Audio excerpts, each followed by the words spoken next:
Now, my next guest is Nicholas Janni, who's author of the Business Book of the Year, Leader as Healer, and believes that there is an epidemic of toxic leadership within some of the world's largest organisations. In his book, he argues that modern leaders need to create trust, credibility and authenticity through empathy. And I'm glad to say Nicholas joins me now in the studio. Good morning to you. Good morning. So, Leader as Healer, the title of your book, which, as we've mentioned, won Business Book of the Year this year. It sounds messianic, and I can't think of many leaders I know of, experienced or interviewed, or we talk about on this programme, like, for example, Donald Trump, who fit that bill. Well, I think we're really between two paradigms at the moment. So my book is called A New Paradigm. In the current paradigm, we've normalized a way of functioning that is hyper-rational, hyper-masculine or yang, and very disconnected from our hearts, from our bodies, our intuition.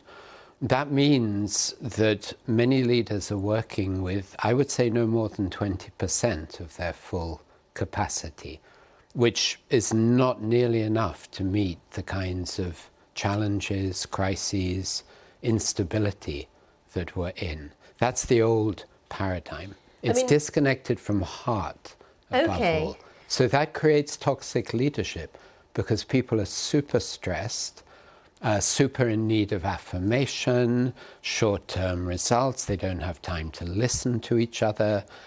And we see many signs: mental health crises, epidemic, great resignation. We're in a time of enormous challenge. Some of the business leaders that are seen as extremely successful, you look at the likes of Elon Musk, you look at Steve Jobs, you look at other leaders that spring to mind, Jeff Bezos and others, Mark Zuckerberg.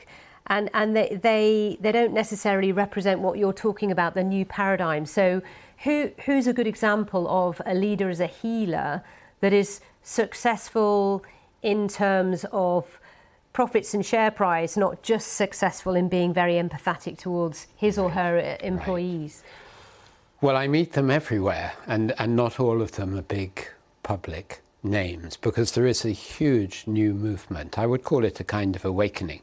Many organizations now use mindfulness, emotional intelligence, long recognized as one of the key indicators of good leadership, is growing and growing and growing. If you ask me for a public figure, then actually a man I coached for nearly 2 years, who's CEO of 150,000 people, one of the biggest US not-for-profit health care systems. He has become very close to what I would call leader as healer. I mention him in my book. So he does things like, And his name is, sorry? Gene Woods. Okay, Gene Woods. Okay. And I do suspect that we'll hear more of him in politics eventually.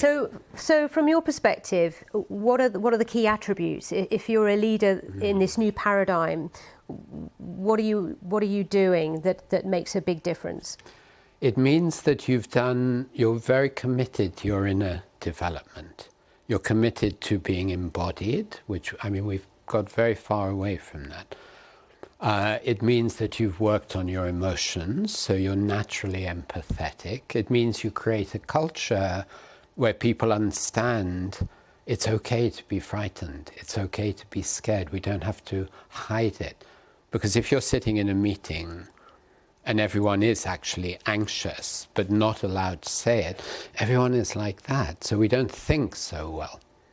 So it's someone who creates good relationships. It's someone who has a very strong sense of purpose. I am here to serve.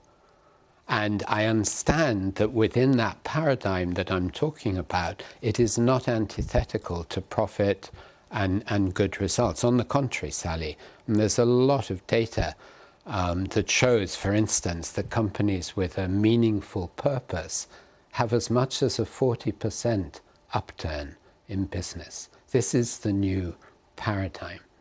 And honestly, to come even close to solving the kinds of challenges we have, rational thinking alone will not do it. We need our heart. We need what I call whole self intelligence. Okay.